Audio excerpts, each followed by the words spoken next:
राधे राधे।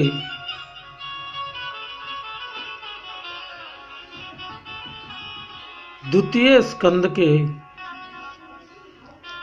दूसरे अध्याय में प्रवेश करते हैं।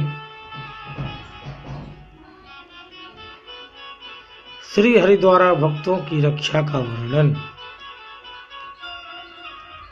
हे राजन, प्रभु के चरित्र एवं विराट रूप का वर्णन करते हुए श्री सुखदेव जी बोले, जब माया मोह के बंधन से मन अलग होकर प्रभु के चरणों का दास बन जाता है, प्रभु भजन एवं भक्ति उसका लक्ष्य बन जाता है, तब उसे नरक के कष्टों को भोगना नहीं होता। किंतु जो मायावी बंधन में जकड़ा रहता है, वह नरक के अत्यंत पीड़ादायी दुखों को अवश्य भोगता है। जो मानव जन्म पाकर प्रभु का भजन नहीं करता, अपनी मुक्ति का साधन नहीं करता, वह पुनः 84 लाख योनियों का चक्कर काटता है। मानव काया पाकर सांसारिक सुखों, बोले बाल कृष्ण लाल की जय। मानव काया पाकर सांसारिक सुखों में आयु गंवाना ठीक उसी प्रकार है जैसे पहाड़ पर चढ़ने से पूर्व ही नीचे गिर जाना। हे राजा परीक्षित, यदि शयन के लिए पृथ्वी मिलती है तो पलंग की कामना नहीं करना चाहिए, और भुजाओं को मोड़कर सिर के नीचे रखने से काम चल जाता है तो तकिया पाने की कामना ना करें। एवं तब बर्तन की आवश्यकता भी नहीं रह जाती यदि अंजलि से काम चल जाए। वृक्ष के फल फूलों से सुधा तृप्त हो जाए तो भोजन की कोई आवश्यकता नहीं। पीने के लिए नदियों का जल भरा पड़ा है, रहने के लिए प्राकृतिक गुफाएं हैं, अतः महल बनाने की क्या आवश्यकता है। यह विचार करके मनुष्य को चाहिए कि वह स्वयं को समस्त सांसारिक सुखों से दूर रहकर प्रभु का भजन करे। इसी में संसार के समस्त सुख विद्यमान हैं।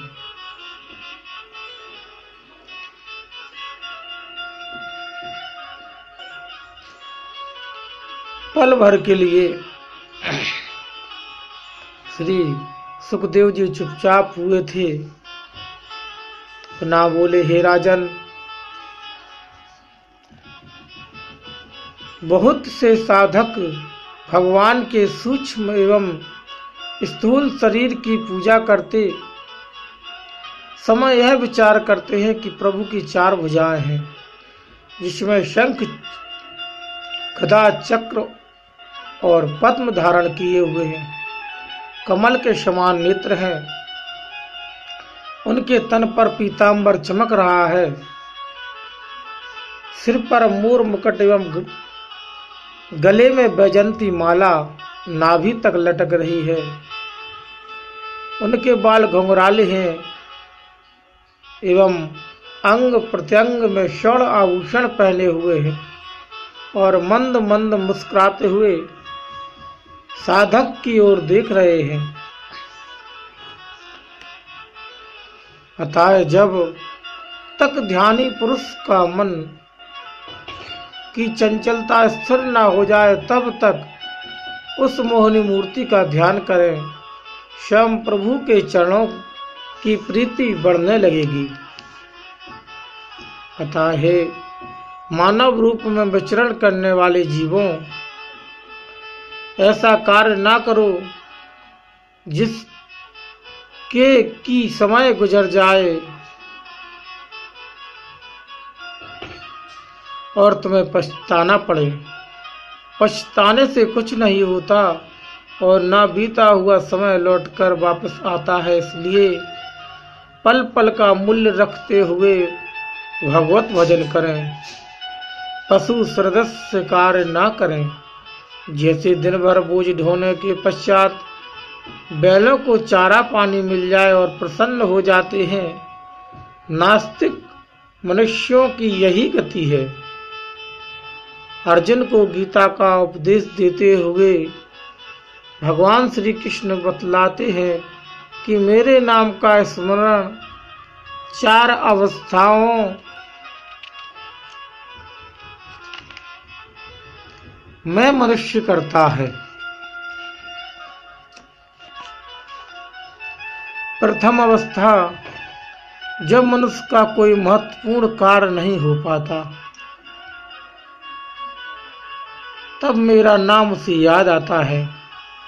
दूसरी अवस्था, जब वह किसी भयंकर रोग से अत्यंत कष्ट पा रहा होता है। तीसरी अवस्था, जिस समय मुझसे मिलने की चाह उत्पन्न हो। और चौथी अवस्था होती है जब मेरे भेद को कोई जान ले। इन 4 सिद्धियों के लिए मेरे नाम की माला जपेंगे। मैं भी इन 4 अवसरों पर अपने भक्तों से अति प्रसन्न रहता हूँ, क्योंकि हर किसी का भरोसा छोड़कर वे भागे हुए मेरे पास जो आते हैं, मेरे नाम का स्मरण जो करते हैं। अतः हे राजा परीक्षित, तुम अपने मन में बसी समस्त शंकाओं को त्याग करो। तुम्हारे पास 7 दिन का समय है। श्रीमद् भागवत कथा मन लगाकर तुम 7 दिन श्रवण करो। तुम निश्चित रूप से मोक्ष गति को प्राप्त होगे।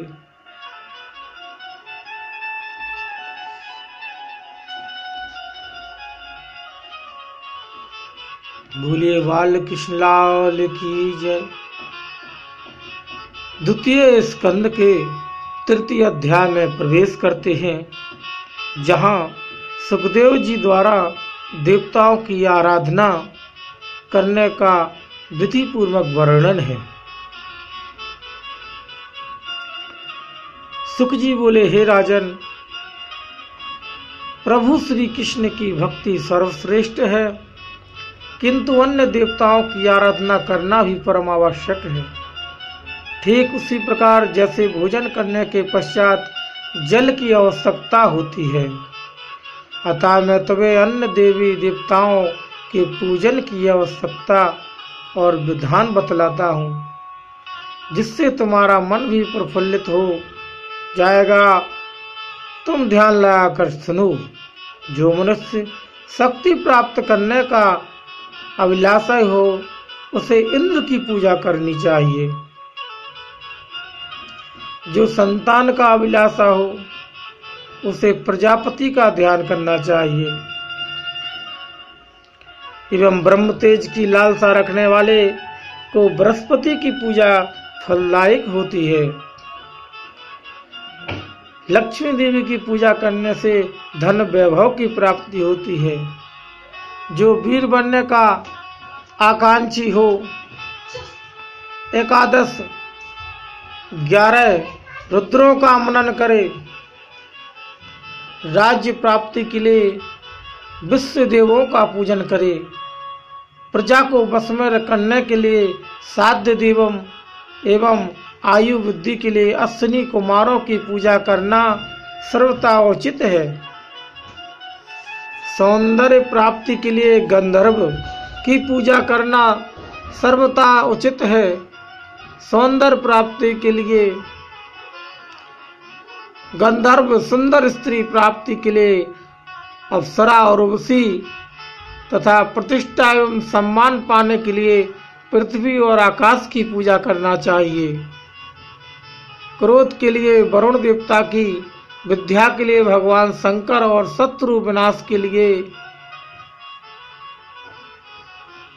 निस्तृप्ति राक्षस का पूजन उचित है, और जिसे सांसारिक मोह माया रूपी किसी वस्तु की चाह न हो, वह मनुष्य कमल नयन मुरलीधर श्री कृष्ण जी का ध्यान करे।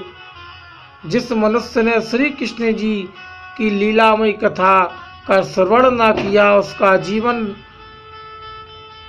लेना धिक्कार है। वह मनुष्य पृथ्वी पर भार बनकर गधे एवं कुत्ते से भी बदतर जीवन गुजार रहे हैं। जिस जिह्वा ने प्रभु का भजन ना किया, वह जिह्वा मेढक समतुल्य है।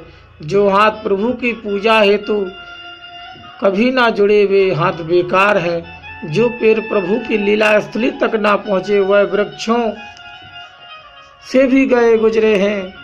प्रभु का भजन कीर्तन अत्यंत हितकारी होता है। अतः कथा का श्रवण ध्यान मगन होकर करना चाहिए, जिससे माया रूपी तन के छूटने से सद्गति प्राप्त हो।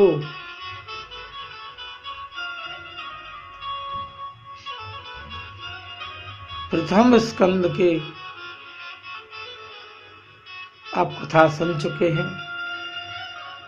द्वितीय स्कंद की आप कथा सुन रहे हैं। द्वितीय स्कंद में चौथे अध्याय की आप कथा श्रवण करने जा रहे हैं। राजा परीक्षित द्वारा सृष्टि रचना का प्रश्न।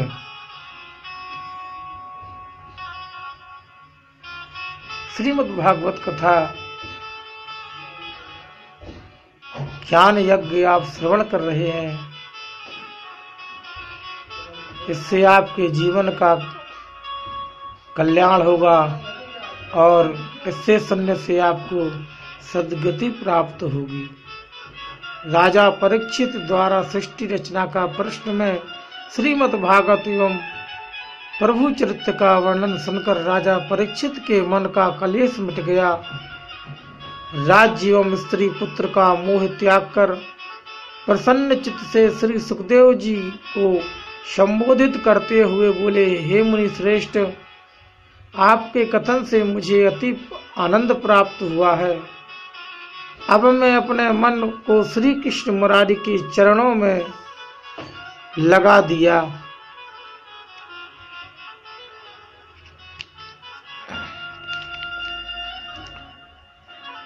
अब मेरा मन विचलित नहीं हो रहा है।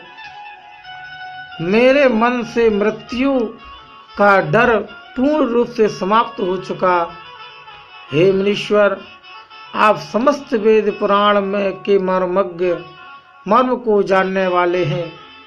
मुझ पर कृपा करके यह बतलाइए, किस प्रकार प्रभु का इस सृष्टि का सृजन करते हैं तथा किस प्रकार नष्ट करते हैं। मुझे प्रभु के निराकार रूप की कथा सुनाकर कृतार्थ कीजिए।